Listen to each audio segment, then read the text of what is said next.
Well, my dad was played the guitar as a hobby, and he had always been interested in good music, maybe because of the era he was born in 1923, so he loved, he played trumpet in the school band. He loved to go see Roy Eldridge and Frank Sinatra, and he went to the Copa when he was a young man after he got out of the service, saw Sinatra, and I think he saw Tommy Tedesco we could talk about him like he saw him with Ralph Marteri Orchestra.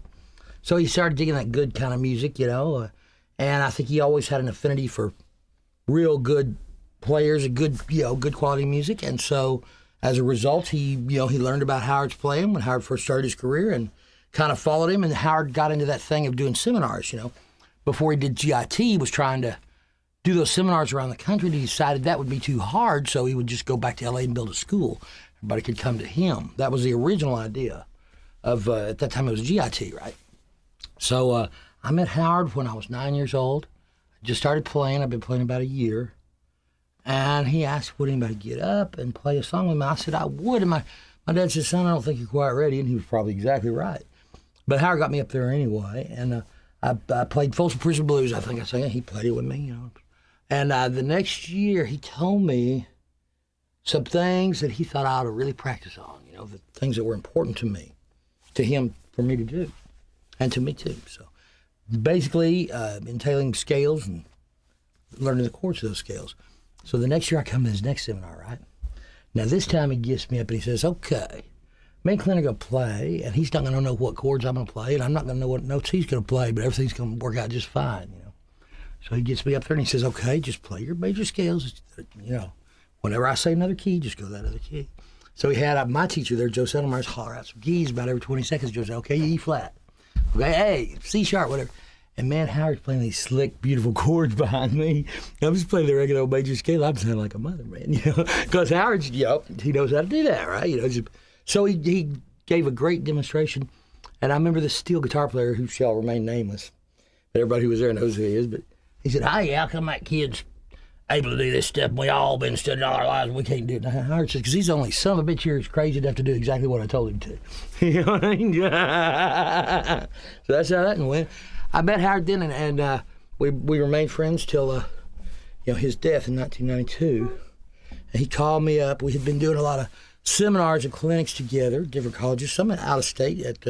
Our next one coming up was Berkeley in California. I was really looking forward to that too. But anyway, sad call. Howard called up and he said, I'm sick, man. I'm not going to make the gig. And I said, well, I wonder what the hell happened to you. And called me back. I said, what's the matter? He said, I got cancer, man. And, I guess I was about, 29 maybe. I just had my child. And I said the most stupid thing. I don't know why, but I said the first thing. I said, what are you going to do? He said, well, I'm going to lay here till I croak, man. I said, are you scared? And he said, I'm a little nervous about meeting Bach. That's what he had to say to me. That's something?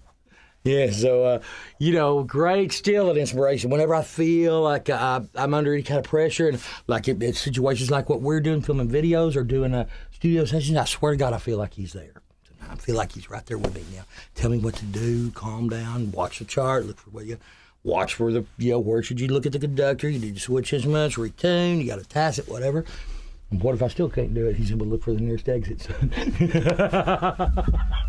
He was wonderful. He just, he had this wonderful spirit about him. And whenever I get around him, I would be inspired for another 6 months to a year, man. He just had a way of really, he was into it, man. He loved it until the day he croaked, man. I mean, he just loved it, and positive. And, man, every guitar, he'd pick up any guitar, had a beautiful tone. I don't give a shit what it was, man. One of them damn harmony rockets from the Bob Woods, Dell City Music. They'll pick up the worst one they had and just play the shit out of it. He's a great one and still is, always will be. Well, very missed, very missed. I'm glad we're going to get to do some of his material and present it again because I know he'd be very proud of that.